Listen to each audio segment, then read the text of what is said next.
الصلاة والسلام على أشرف الأنبياء والمرسلين وخاتم النبيين أبي القاسم محمد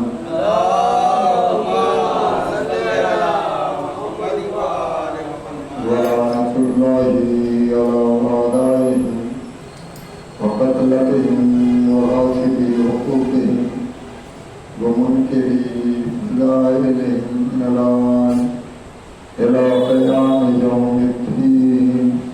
أما بعد فقد قال رسول الله صلى الله عليه وآله وسلم: النظر إلى وجه علي بن أبي طالب وعلى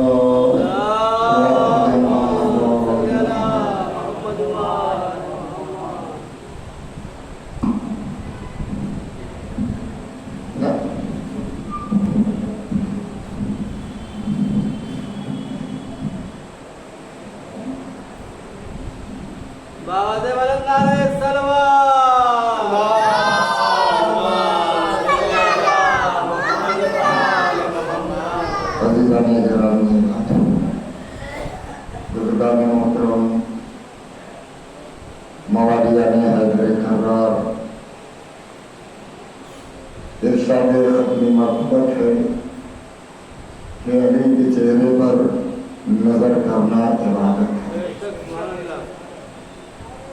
یہ اس رسول کا قول ہے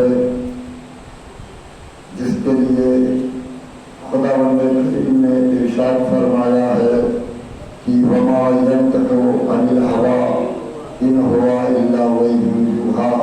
میرا رسول تو کلام ہی نہیں کرتا جب تک کہ وحی الہی نہ ہو. پتہ چلا یہ رسول نہیں بولتا ہے بلکہ اللہ موتی بولتا ہے. اقرار پڑھیں محمد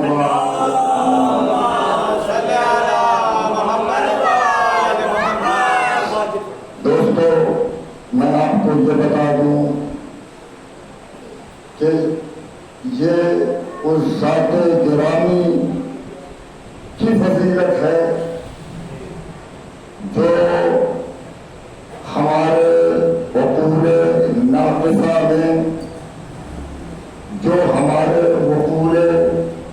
ناقصہ میں مدارج وہمیہ درک نہیں ہو سکتی. اس ذات گرامی کی فضیلت ہے جو ناقص عقل انسانی میں یہ بات نہیں آ سکتی. اور آپ کو یہ بتا دوں کہ یہ تو وہ ذات ہے جو اللہ سے محبت کرتا ہے, جو اللہ کا دوست ہے. شیطان الرجیم کے سلسلے سے خداوند کریم قرآن مجید کے 8ویں پارے کے اندر ارشاد فرماتا ہے کہ آنے واحد میں ہزاروں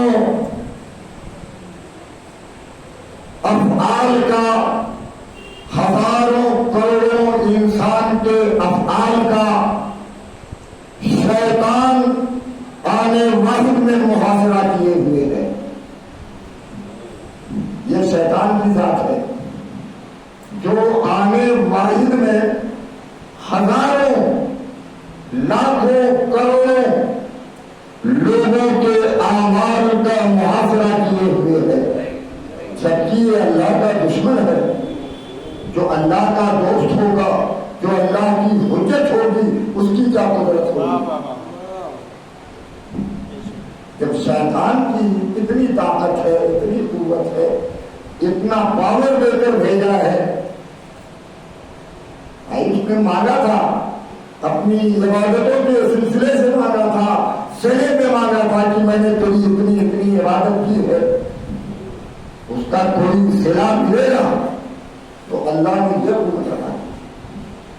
یعنی واحد میں ہزاروں لوگوں کے افعال کا وہ محاصرہ کر سکتا ہے. جب اتنی طاقت اس کی ہے اور خدا انہیں کریم آخر بارے میں ارشاد فرما رہا ہے کہ وہ اپنے لشکر سمیت تمہیں دیکھ رہا ہے، تم اسے نہیں دیکھ رہے ہو. یہ طاقت نہیں ہے تو اور کیا ہے؟ وہ تمہیں دیکھ رہا ہے، اپنے لشکر سمیت اپنے قبیلے سمیت دیکھ رہا ہے اور تم اسے نہیں دیکھ رہے ہو. یہ کوئی میری لفظ نہیں ہے، یہ تو اللہ کا کلام ہے. تو میں یہ عرض کر رہا تھا کہ یہ وہ ذوات مقدسہ ہیں جو اللہ کی حجت بن کر رہے ہیں. اور خود رسول اسلام نے ارشاد فرمایا ہے کہ اول ما خلق اللہ ارواحنا، نوری نہیں، نوری تو ایک اور حدیث ہے، اول ما خلق اللہ ارواحنا، اللہ نے سب سے پہلے ہماری روح کو خلق کیا. اور جب فرشتوں نے ہمارے نور کو وحدت کی شکل میں دیکھا ہے، وحدت کی شکل میں دیکھا ہے، تو انہوں نے ہمیں اللہ کا نور کروانا ہے. اور قبل اس کے کی وہ ہمیں خدا کہتے، ہم نے اس کی تمجید کی، ہم نے اس کی تنجید کی، ہم نے اس کی تسبیح کی، ہم نے اس کی تحریر کی، ہم نے اس کی حمد کی، ہم نے اس کی ثنا کی. ہم نے اللہ اکبر کہا تو فرشتوں نے اللہ اکبر کہا، ہم نے لا الہ الا اللہ کہا تو فرشتوں نے لا الہ الا اللہ کہا، ہم نے وحدہ لا شریک لہ کہا تو فرشتوں نے وحدہ لا شریک لہ کہا. ورنہ تو جب فرشتوں نے ہمارے نور کو وحدت کی شکل میں دیکھا، یعنی ہم ائمہ معصومین علیہ السلام کو ایک نور میں دیکھا ہے، تو ہمیں فرشتوں نے عظیم کر ڈالا. وہ ہمیں کچھ اور سمجھ بیٹھے تھے. ایک واقعہ ذکر کر دوں، بات آ رہی ہے تاکہ میری بات اور واضح ہو جائے. رسول اسلام خانہ کعبہ کے سائے میں بیٹھے ہوئے تھے. جبرائیل امین کا نزول ہوا، تشریف لے آئے اور جتن کا پانی دیا، کہا اس سے آپ غسل فرما دیجیے. رسول اسلام نے غسل کیا اور ایک مخصوص سواری آپ کے لیے لے آئی گئی تھی، اس پہ آپ سوار ہوئے. جب اس پر آپ سوار ہوئے تو آپ سے ہزارہ قسم کی روشنی نکلنے لگی، ہزارہ قسم کی. کسی جانب سے سرخ رنگ کی روشنی نکل رہی تھی، کسی جانب سے سفید رنگ کی روشنی نکل رہی تھی، کسی جانب سے احمر رنگ کی روشنی نکل رہی تھی. یعنی ہر طرف سے کوئی نہ کوئی روشنی نکل رہی تھی. اور رسول اسلام سے یہ روایت ہے کہ جب ہم اس سواری پر سوار ہو کر پہلے آسمان پر پہنچے ہیں اور پہلے آسمان کا دروازہ کھلا ہے اور فرشتوں نے ہم کو دیکھا ہے، ہمارے نور کو دیکھا ہے، تو ایک مرتبہ فرشتوں کے اندر بھاگنے بچ گئی. فرشتے بھاگ رہے تھے، فرشتے بھاگ رہے تھے، کوئی گر رہا تھا، کوئی اڑ رہا تھا، کوئی جھنجھا رہا تھا، اور یہ کہہ کر بھاگ رہے تھے کہ یہ تو زمین کا خدا ہے. ہمارے نور کو دیکھا تو وہ ترک نہ کر سکے، وہ فہم نہ کر سکے، وہ ہماری معرفت کو حاصل نہ کر سکے، اور کہا کہ آج تو ہمارے سامنے دو خدا ہے، ایک زمین کا خدا ہے، ایک آسمان کا خدا ہے. تو جبرائیل نے اللہ اکبر کی سنا بلند کی. جبرائیل اکبر کی صدا کو بلند کی تو وہ فرشتے ٹھہر گئے، کہا کہ نہیں نہیں یہ خدا نہیں ہے، یہ کوئی اور ہے۔ پھر فرشتے نے تعارف کرایا۔ یہ رسول اسلام ارشاد فرماتے ہیں کہ جب ہم دوسرے آسمان پر پہنچے اور دوسرے آسمان کا دروازہ کھلا تو وہاں کے فرشتوں میں تلاطم پیدا ہو گیا، ہر فرشتہ بھاگ رہا ہے، ہر فرشتہ دوڑ رہا ہے اور یہ کہتے ہوئے بھاگ رہا ہے کہ ارے ارے یہ تو زمین کا خدا آ گیا ہے، ارے ارے زمین کا خدا آ رہا ہے۔ پھر ایک مرتبہ جبرائیل نے کہا کہ اشہد ان لا الہ الا اللہ، اور اسی طریقے سے تیسرے آسمان، چوتھے آسمان، پانچویں آسمان، چھٹے آسمان، ساتویں آسمان پر جب رسول اس کشتی میں سوار ہو کر پہنچا ہے تو ہر فرشتہ یہ کہہ کر بھاگ رہا تھا، ہر فرشتہ یہ کہہ کر دوڑ رہا تھا کہ یہ تو زمین کا خدا آ گیا۔ اور الگ الگ مقام پر جبرائیل نے گواہی دی کہ یہ خدا نہیں ہے، یہ رسول ہے۔ اللہ اکبر کہا، کئی اشہد ان لا الہ الا اللہ کہا، کئی وحدہ لا شریک لہ کہا۔ میرے دوستو یہ جملہ اللہ کو اتنا پسند آیا کہ اللہ نے اس جملے کو اذان میں مختص کر دیا، اذان بنا دیا۔ یہی جملہ اذان میں دہرایا جاتا ہے۔ تو یہ ہے اہل بیت اطہار کی عظمت اور ان کا مقام۔ میں آپ کو بتا دوں کہ جب جناب موسیٰ اور خضر دریا سے گزرتے ہوئے واپس آئے ہیں، وہ پورا واقعہ مجھے ذکر نہیں کرنا ہے کہ کشتی میں سوار ہوئے، کشتی میں سوراخ کیا، بچے کو قتل کیا، دیوار کو گرنے سے روکا، پورا واقعہ نہیں ذکر کرنا ہے، مجھے یہ بتانا ہے کہ آپ ایک دریا سے گزر رہے تھے، وہاں پر کچھ عجائبات دیکھے، اور جب ہارون نے پوچھا کہ اے میرے بھائی ہارون اس دریا میں آپ نے کیا دیکھا، کیا عجائب نظر آئے، تو جناب موسیٰ کہنے لگے کہ جب ہم دریا کے پاس پہنچے ہیں نا تو ہم نے دیکھا کہ وسط دریا میں پرندہ اترا اور اس نے اپنی منقار میں پانی لیا، پانی کے قطرات لیے اور مغرب کی جانب اچھالا، پھر دوبارہ دریا سے قطرہ لیا، مشرق کی جانب اچھالا، پھر آسمان کی جانب اچھالا، پھر زمین کی جانب اچھالا اور پھر دریا کے منہ پہ مارا۔ پانچواں قطرہ جو لیا ہے پرندے نے تو وہ دریا کے منہ پہ مارا ہے۔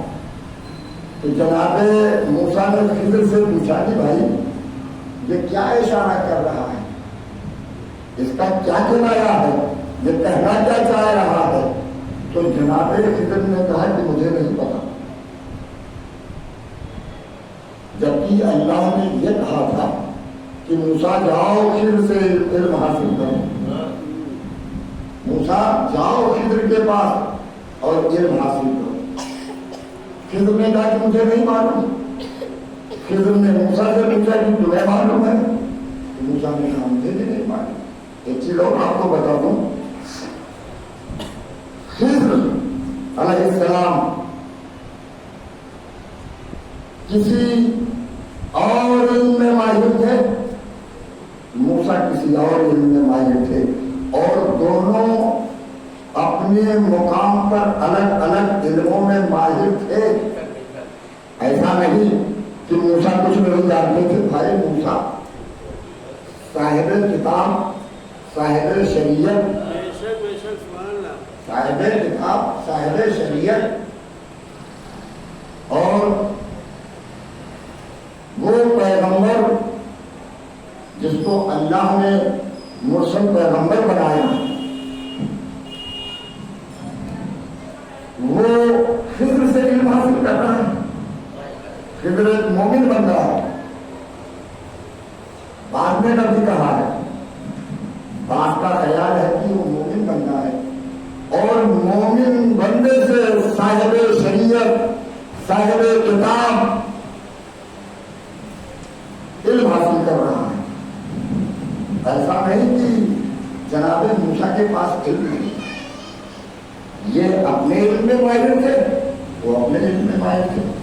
اچھا کہا آپ کو پتا ہے، انہوں نے کہا میں نہیں جانتا ہوں، انہوں نے کہا میں نہیں جانتا ہوں. ایک شکاری ایک صیاد ان کے درمیان آتا ہے اور آن کر کہتا ہے کہ اس پرندے کا اشارہ اور کنایا میں جانتا ہوں، اس پرندے کا اشارہ اور کنایا میں جانتا ہوں، اس لیے کہ میں سیاد ہوں، اس لیے کہ میں شکاری ہوں، میں پرندوں کی زبان سے واقف ہوں. اے اللہ کے نبی، اے جناب یہ پرندہ یہ بتانا چاہ رہا ہے کہ آدم سے لے کر ختمی مرتبہ سے پہلے تک، آدم سے لے کر ختمی مرتبہ سے پہلے تک جتنے بھی لوگ ہیں، آخری زمانے میں ایک نبی آئے گا. بات اور واضح کر دوں، اس نے کہا، اس شکاری نے کہا کہ دیکھو آخری زمانے میں ایک نبی آئے گا اور اس نبی کے سامنے آدم سے لے کر عیسیٰ تک کے جو نبی گزرے ہیں یا جو بھی ہے ان کا علم ایسے ہی ہے جیسے سمندر کا ایک قطرہ، جیسے سمندر کا ایک قطرہ.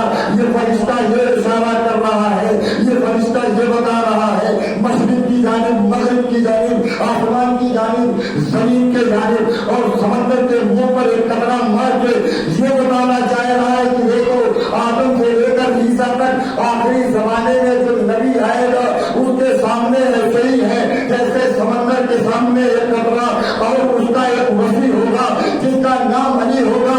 اس کے سامنے بھی جتنے بھی نبی ہوں گے، جتنے بھی اولیاء ہوں گے، جتنے بھی اولیاء ہوں گے، ایسے ہی ان کا علم ہوگا جیسے سمندر کے سامنے ایک قطرہ اور صحرا کے سامنے ایک ذرہ. ایک سوال کر دیں محمد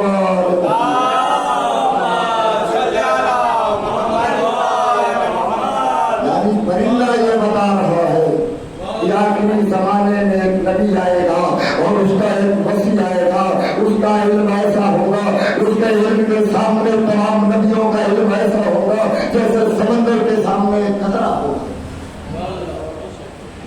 یہ ہے رسول اور آل رسول. میں رسول کی عظمت کو بتاؤں کہ رسول کی کیا عظمت ہے، رسول کا کیا مقام ہے. میں آپ کو بتا دوں کہ ایک شخص اس واقعے کو شیخ صدوق نے دلائل الشرائع کے اندر لکھا ہے. امام جعفر صادق علیہ السلام کا صحابی آیا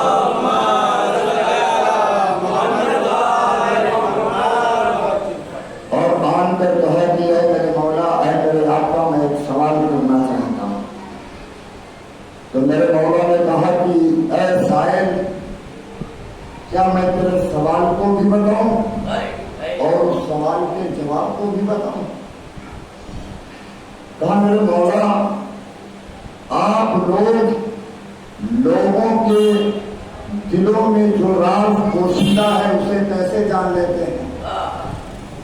آپ لوگ جو لوگوں کے دلوں میں راز پوشیدہ ہے اسے کیسے جان لیتے ہیں؟ میرے مولا کا جملہ سنیے گا میرے دوستو، انشاءاللہ آپ میرے مولا کا جملہ جب سنیں گے تو شاد ہو جائیں گے. میرے مولا نے ارشاد فرمایا کہ دیکھو ہم امام امت ہیں، ہم امام امت ہیں. اگر ہم امت کے مسائل کو نہ جانیں تو امت اور امام امت میں فرق ہی کیا ہوگا؟ امت اور امام امت میں فرق ہی کیا ہوگا؟ جو اللہ کی طرف سے امام امت ہوتا ہے وہ امت کے مسائل سے واقف ہوا کرتا ہے، وہ امت کے مسائل سے واقف ہوا کرتا ہے. اور اے میرے بھائی، تو یہی سوال کرنا چاہتا ہے کہ وہ رسول جب اونٹنی پر سوار ہوتا تھا تو اونٹنی اس کا تحمل کر لیتی تھی، اس کا وزن اٹھا لیتی تھی. وہ رسول جب گھوڑے پر سوار ہوتا تھا تو گھوڑا رسول کا بوجھ اٹھا لیتے تھے، اور جب کھچر پہ سوار ہوتے تھے تو کھچر کے رسول اسلام کا بوجھ اٹھا لیتے تھے، اور جب گدھے پر سوار ہوتے تھے تو گدھا بھی آپ کا وزن اٹھا لیا کرتا تھا، آپ کا بال برداشت کر لیا کرتا تھا۔ مگر کیا بات ہے اے امام جعفر صادق علیہ السلام، مگر کیا بات ہے کہ بدھ شکنی کے دن رسول اسلام کا وزن علی نہیں اٹھا سکے۔ علی ہے نا مطلب جس کا بوجھ اونٹ میں اٹھایا ہو، گھوڑے میں اٹھایا ہو، خچر میں اٹھایا ہو، دوسرے جانور میں اٹھایا ہو، اس رسول کا وزن وہ علی جو فاتح خیبر ہے، جس کی انگلیوں پر باب خیبر ایسا اٹھا رہا جیسے کوئی تنکا ہو، اس علی نے رسول کا بوجھ کیوں نہیں اٹھایا؟ کیوں نہ سنو گے میرے مولا کا؟ انشاءاللہ دل شاد ہو جائے گا، انشاءاللہ آپ خوش ہو کر اٹھیں گے۔ میرے مولا نے ارشاد فرمایا کہ النبوۃ اصل، النبوۃ اصل والامامۃ فرعها، نبی اصل ہوا کرتا ہے اور امام فرع ہوا کرتی ہے، نبی جڑ ہوا کرتا ہے اور امام اس کی ڈالیاں شاخیں ہوا کرتی ہے۔ اے میرے بھائی یہ بتاؤ جڑ اور ڈالی میں کوئی فرق ہے؟ کہا مولا میں سمجھ گیا۔ کہا جب تم سمجھ گئے تو جواب کی ضرورت نہیں ہے۔ کہا کبھی آپ نے دیکھا ہے، کسی لمحے میں دیکھا ہے کہ کتنا بھی مضبوط اور تنے آور ڈالی ہو، کتنی مضبوط درخت کی ڈالی ہو، وہ اپنے جڑ کو اپنے اوپر اٹھائے ہوئے ہے؟ آئی کبھی آپ نے دیکھا ہے؟ میرے مولا نے آج کبھی دیکھا ہے کہ کسی ڈالی نے اپنے جڑ کو اٹھایا ہوا ہو؟ ایک مرتبہ اس نے کہا کہ واللہ قسم خدا کی مجھے یقین ہو گیا کہ اللہ نے اپنی حجت کو کہاں کہاں مقرر کیا ہے، کہاں کہاں مقرر کیا ہے۔ یہ ہے اہل بیت علیہ السلام کی عظمت، یہ ہے اہل بیت علیہ السلام کا مقام۔ اور میں آپ کو بتا دوں کہ اہل بیت علیہ السلام کا مقام کیا ہے۔ آپ کو بتاؤں کہ کبھی نہ کبھی کسی نہ کسی لمحے میں ہر انسان محتاج ہے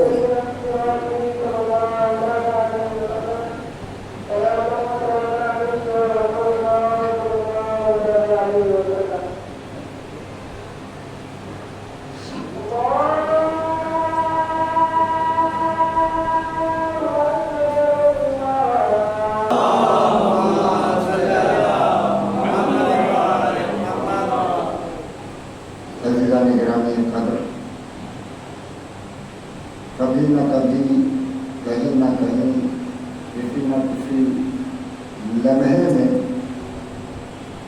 ہم محتاج ہیں محمد اور آل محمد کے، لہذا فرض نہیں قرض سمجھ کر ایک محمد والے محمد کو ضرور دیں۔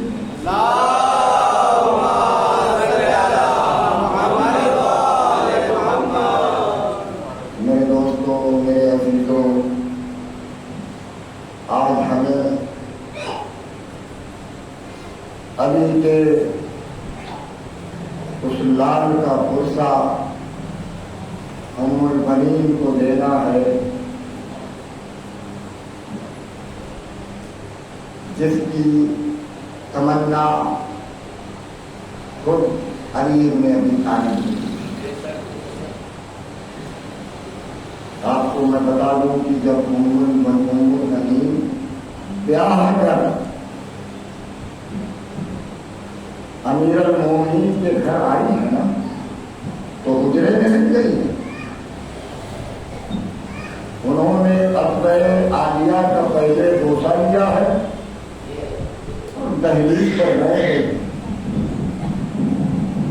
زینب آئی اور آن کر کہا کہ اماں گھر میں تشریف لے آئے۔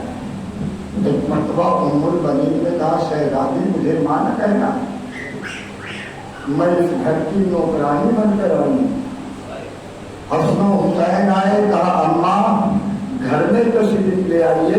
ایک مرتبہ ام البنین نے کہا کہ شہزادو مجھے ماں نہ کہنا، میں اس گھر کی نوکرانی بن کر آئی، میں اس گھر کی کنیز بن کر آئی۔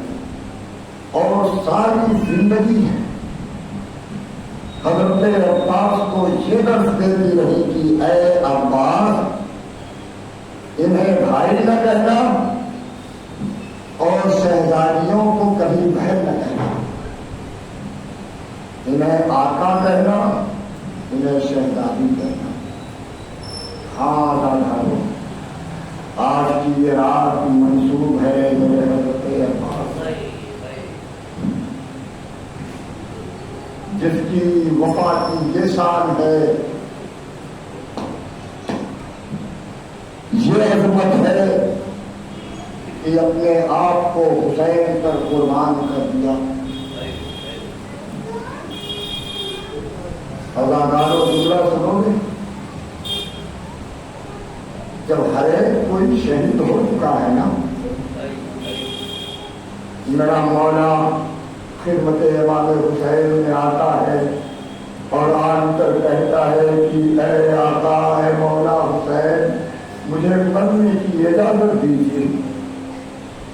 میرے مولا نے کہا کہ اے عباس تم تو میرے لشکر کے سردار ہو، میں تجھے کیسے مرنے کی اجازت دوں؟ ایک مرتبہ عباس توجہ کرتے ہیں یا یوں کہوں نظرا الی یمین و یسارا، کبھی عباس نے دائیں جانب دیکھا، کبھی بائیں جانب دیکھا اور دیکھ کر کہا کہ اے میرے آقا حسین اب وہ لشکر ہی کہاں رہا جس کی میں سرداری کروں؟ جزاک اللہ المختصر حضرت عباس کو پانی لانے کی اجازت ملی۔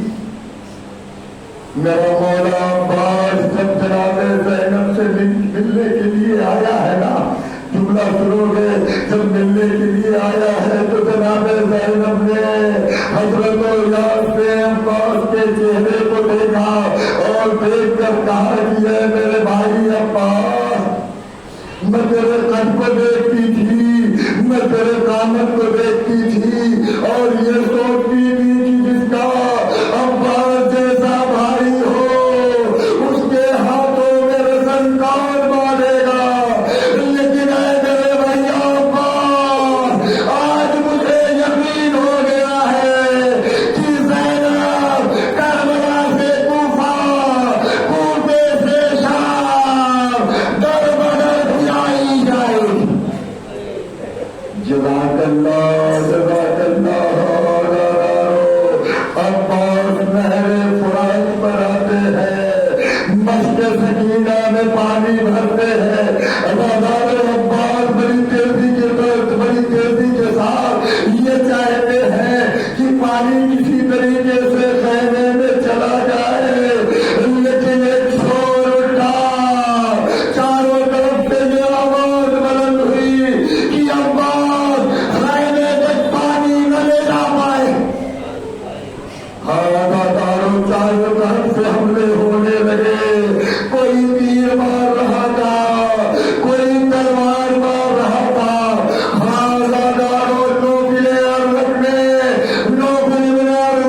چھپ کر ایک ایسی تلوار ماری کہ عباس کا داہنا اشارہ کر گیا، عباس کا داہنا اشارہ کر گیا۔ ابھی چند ہی قدم اور چلے تھے کہ ایک ظالم نے چھپ کر دوسرے شانے پر حملہ کیا، عباس کا دوسرا بازو کر دی۔ ایک تیر آیا مشق سکینہ پر لگا، دوسرا تیر آیا سینے عباس پر لگا۔ ایک ظالم نے چھپ کر ایسا گرد مارا کہ عباس سرزمین کربلا پر ہے۔ جملہ سنو گے جملہ سنو گے اداکاروں مولوی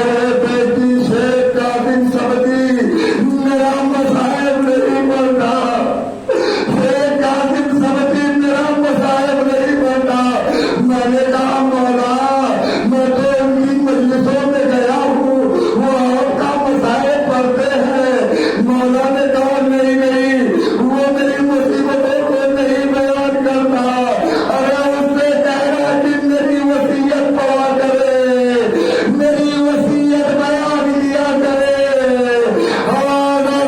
میرے مولا عباس کہتے ہیں کہ جب کوئی زین سے زمین پر آتا ہے، گھوڑے کی زین سے زمین پر آتا ہے تو اپنے دونوں ہاتھوں کا سہارا لیتا ہے، اگر کسی کے سینے میں تیر لگا ہو اور دونوں بازو کٹے ہو، وہ زمین پر کیسے آئے گا؟ وہ زمین پر کیسے آئے گا؟ صاحب ریاض القدس لکھتے ہیں کہ میرے مولا عباس کی قبر راہ غادریہ کیا ہے؟ جملہ سنو کے آزاد ہے، میرے مولا کی قبر راہ غادریہ کیوں ہے؟ راہ غادریہ کیوں ہے؟ ادادارے وہ لکھتے ہیں ریاض القدس، دراصل یہ ہے کہ جب میرا مولا حسین ناشے عباس پر پہنچا ہے نا، ناشے عباس کے اتنے ٹکڑے ہو چکے تھے کہ میرا مولا حسین ناشے عباس کو نہ اٹھا سکا، اور میرے مولا کی وہیں پر قبر بنا دی گئی، میرے مولا کی وہی قبر بنا دی گئی۔ ہوا حسرتا، ہوا مصیبتا، ہوا عباسا، عباس کے قدو قامت کو دیکھتے ہوئے عباس کی قبر مبارک، جسد مبارک کی بنسبت اتنی چھوٹی ہے، اتنی چھوٹی ہے، میرے زبان میں اتنی طاقت نہیں ہے کہ میں بیان کروں۔ ہاں میرا مولا حسین جب ناشے عباس پر پہنچا ہے تو عباس کے ٹکڑوں کو دیکھ کر کہتا ہے اے میرے بھیا عباس، اے میرے بھیا عباس، مجھے معاف کرنا، تیرا بھائی بڑا شرمندہ ہے، تو آواز دیتا رہا، تیری مدد کو تیرا بھائی نہ سکا۔